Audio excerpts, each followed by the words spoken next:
Ya, saudara, terima kasih Anda masih di Sapa Bali Pagi Ruang Psikologi, dan di sini Nitya masih akan membahas tentang topik kita hari ini, dampak psikologi dari perubahan perilaku, dan Nitya masih ditemani oleh Mbak Pauline selaku psikolog klinis, dan juga ada Erik Niron, mahasiswa Udayana yang saat ini juga tentunya terdampak pandemi COVID-19 dengan beberapa perubahan perilaku di perkuliahannya. Kita nggak terasa Kak Erik, Mbak Pauline sudah di segmen 4, tapi kalau misalkan kita bahas tentang COVID-19 memang nggak ada habisnya ya. Tapi betul. Memang tetap intinya adalah melaksanakan protokol kesehatan supaya kita bisa tetap sehat secara fisik maupun secara mental juga. Kita tadi terakhir di Kak Erik ya. Memang saat ini kegiatannya Kak Erik mahasiswa juga lebih banyak dilakukan di rumah ya, work from home, study from home gitu ya, dengan segala adaptasinya, perubahan cara belajarnya yang lebih ada medianya dengan daring. Itu gimana kurang lebih support keluarga saat ini gimana? Kalau menurut Erik, apakah sangat berguna banget support keluarga itu saat ini atau seperti apa? Ya, kalau support keluarga sendiri sih sampai di rumah juga dipasang kayak buat tempat cuci tangan di depan gitu kan. Jadi kalau emang terpaksanya kita keluar dari rumah, misalnya kayak harus ke kampus buat ngumpul tugas gitu, ya udah kayak selalu diingetin bawa hand sanitizer, pakai masker, terus pas pulang harus cuci kaki, cuci tangan dan sebagainya kayak gitu. Oke, kalau untuk sharing, mungkin kan kemarin juga sempat ngerasa ada perubahan jadi agak cemas, takut sakit gitu. Itu sejauh ini tetap sharing dengan keluarga gimana, Erik? Ya, tetap nanti pokoknya tetap dibilangin misalnya kayak panas dikit gitu kan. Terus keluarga juga suka kayak panik gitu. Takutnya kenapa-napa juga gitu. Maka langsung disuruh istirahat aja kalau kayak gitu. Oke, berarti memang lebih banyak menghabiskan waktu dengan keluarga saat ini ya, Erik ya. Tapi sempat ketemu teman sebaya kah itu selama pandemi ini? Atau via virtual? Misalnya kalau ada tugas gitu kan. Terus kemarin juga sempat ada kegiatan juga dari kampus dan memang kayak kita harus bareng-bareng sama semuanya kan. Cuma mereka pembatasan pesertanya gitu. Jadi kayak dibagi berapa hari. Jadi kita nggak semuanya ketemu gitu. Oke, dan itu juga selalu diingetin tentunya dengan orang tua di rumah ya. Karena kalau saya sendiri juga orang tua saya cukup bawel untuk ngasih tahu ingat protokol kesehatan. Tapi sebenarnya itu yang terbaik ya untuk dilakukan, terutama orang tua untuk anaknya ya. Kalau Mbak Pauline sendiri nih saat ini kan tentunya tadi sudah di-sharing soal pernapasan 478. Ya, itu supaya kita bisa lebih rileks begitu ya ketika menghadapi kecemasan, terutama di pandemi ini. Kalau dari psikolog sendiri Mbak Pauline saat ini gimana sih caranya? Kan tentunya kita semua ingin supaya perubahan perilaku itu bisa kita lakukan dengan baik gitu ya. Kira-kira gimana caranya supaya akhirnya kita bisa melakukan itu dengan baik, Mbak? Iya. Salah satunya kebetulan kami tim psikolog kemarin membuat satu jingle ya, gitu ya. Jadi jinglenya itu dari lagu anak-anak, dari lagu Balonku, kita ubah kalimatnya, kata-katanya, yaitu yang kata-kata yang bisa mudah dimengerti dan diterima masyarakat, dan itu dihimbau untuk semuanya. Diingetin lagi, ini loh corona tuh masih ada, jadi kita harus tetap waspada gitu. Tetap jangan lupa pakai masker, cuci tangan, jaga jarak, dan mungkin tambah hindari kerumunan dan sebagainya seperti itu. Nah, itu salah satunya. Kemudian kalau misalnya tadi itu mungkin kecemasan gitu ya, tadi kan kecemasan yang hanya darurat ya. Nah, karena beberapa orang juga mengalami perilaku-perilaku yang baru, misalnya gangguan tadi, misalnya OCD, kemudian juga bisa sampai stres, khawatir, dan bahkan trauma ataupun sampai depresi.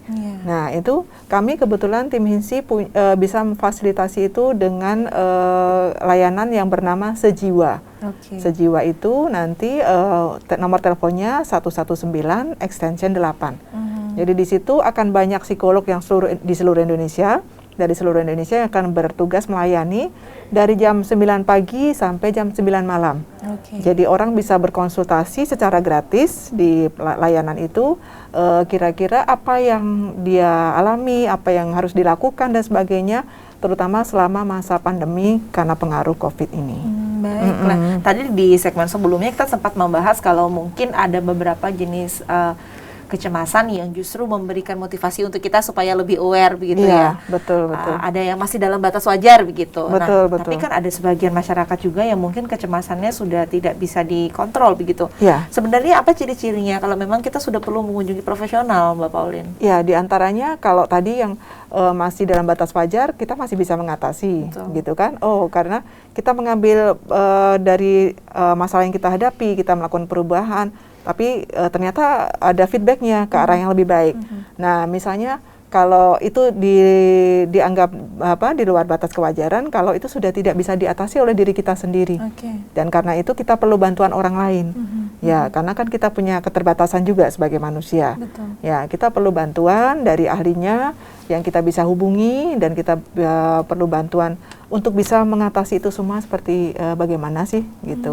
Jadi kita bisa cerita, mungkin kalau misalnya belum mengenal layanan ini, bisa juga mencari orang yang kira-kira bisa diajak curhat, ya, diajak ngobrol. Ya. Mungkin orang-orang tersebut punya wawasan atau informasi yang lebih baik, lebih positif gitu, untuk bisa dia mengatasi hal-hal yang dia alami. Baik, nah itu salah satunya mungkin yang terdekat adalah dengan bercerita begitu ya. Betul. Oke, kita tanyakan langsung nih dengan Kak Erik yang saat ini memang sedang struggle-nya ini. Kalau Kak Erik sendiri gimana sih selama ini caranya mensiasati supaya di rumah itu lebih produktif kegiatannya atau lebih tidak negatif begitu pikirannya? Kalau dari Kak Erik sendiri biasanya selama ini melakukan kegiatan apa? Apa yang dilakukan? Kalau dari saya sih kan suka gambar.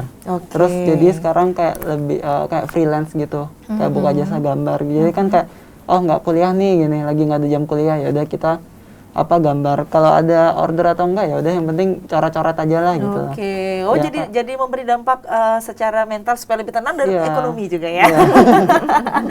Jadi lebih kreatif di rumah begitu. Betul. Oke, jadi itu lumayan bisa merilis stres dan kecemasan ya, Eri? Iya, soalnya kan juga banyak juga sering nonton lihat di sosial media kan kayak orang sekarang buka yang anak-anak muda ada usaha sendiri kecil-kecilan gitu kan kayak.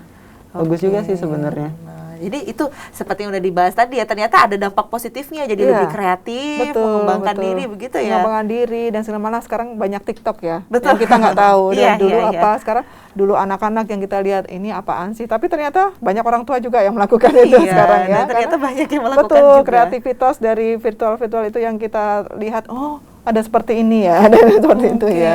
Baik, dan itu salah satu dampak positifnya gitu. Iya. Kalau Mbak Pauline, tadi kita sudah sempat bahas bagaimana tipsnya. Nah, kalau manfaatnya sendiri nih, bagaimana sih sebenarnya manfaatnya, baik itu secara psikologis ya maupun fisik, ketika pada akhirnya individu itu sudah benar-benar melakukan perubahan perilaku. Apa manfaatnya, Mbak Pauline? Iya.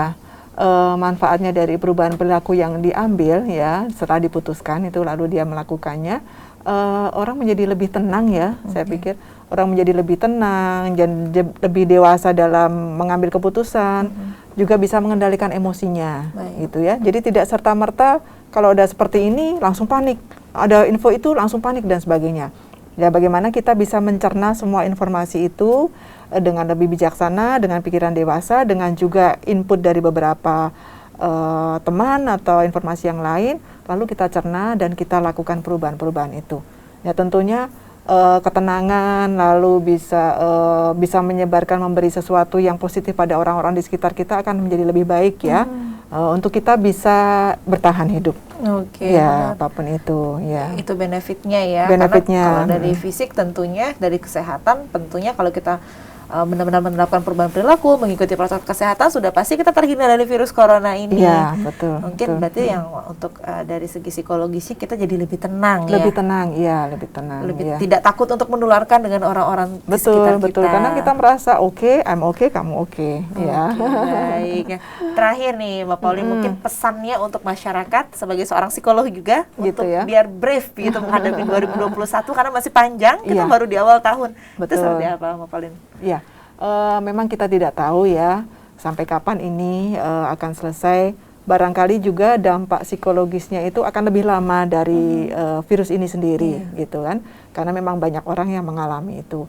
Jadi tetaplah kita rasa yakin bahwa kita punya kemampuan untuk itu, punya kemampuan untuk kita mengatasi dan sebagainya. Jadi seperti mobil ya, kalau sorot lampu mobil itu mau jalan kalau malam, kan tidak mungkin dia jalan 2 kilo ke depan, pasti semeter demi semeter. Betul. Gitu kan, semeter demi semeter, dan akhirnya mobil itu sampai ke tujuan.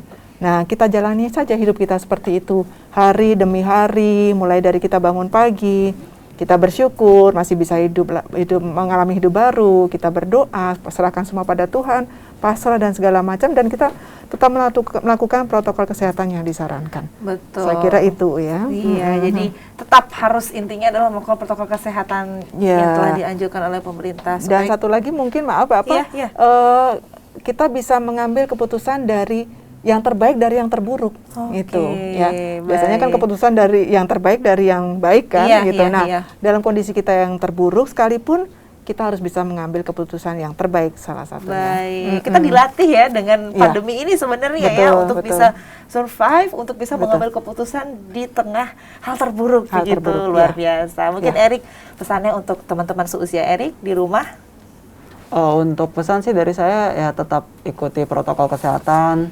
Pokoknya kalau emang terpaksa kemana-mana tetap pakai masker, tetap jaga jarak, tetap bawa hand sanitizer gitu. Jangan kayak ngerasa karena kita masih muda terus oh ya udah nggak pakai masker juga nggak apa-apa. Toh kita lebih kuat daripada yang udah lebih tua juga nggak bisa kayak gitu juga. Karena kita kan juga ada kemungkinan buat nyebarin virusnya juga kan. Jadi tetap jaga kesehatan juga, tetap jaga protokol kesehatan semua. Baik, dan juga tetap berkreativitas gitu Iya. juga ya Erik ya, supaya kayak Erik gitu. Iya. Luar biasa, terima kasih banyak Mbak Pauline. Sama-sama, Dan juga Erik, Nitya. luar biasa sharingnya hari ini. Mudah-mudahan dampak psikologi yang akan dirasakan oleh masyarakat dengan perubahan perilaku ini lebih ke arah positif. Iya. Supaya kita Amin. bisa bersama-sama memenangi pandemi COVID-19 ini. Sukses selalu, stay Terima kasih, safe, Nitya stay juga. healthy juga. Ya, sehat. Luar biasa. Dan saudara, itu dia tadi perbincangan kita terkait dengan topik kita hari ini, dampak psikologi dari perubahan perilaku. Dan Nitya juga ingin mengingatkan kepada pemirsa di rumah bahwa tayangan Sapa Bali Pagi Ruang Psikologi ini dan juga untuk topik-topik lain yang sebelumnya sudah pernah kita bahas itu dapat Anda saksikan di channel YouTube kami di Kompas TV Dewata, Sapa Bali Pagi Ruang Psikologi. Jangan lupa juga untuk add Facebook kami di Kompas TV Dewata dan juga follow Instagram kami di Kompas TV Dewata. Nitya mewakili setiap kru yang bertugas mengucapkan terima kasih atas juga perhatian dan kebersamaan Anda. Jangan lupa untuk terus ingat pesan Ibu ya, mencuci tangan, menggunakan masker dan juga menjaga jarak. Om Santi Santi Santi Om. Sukses.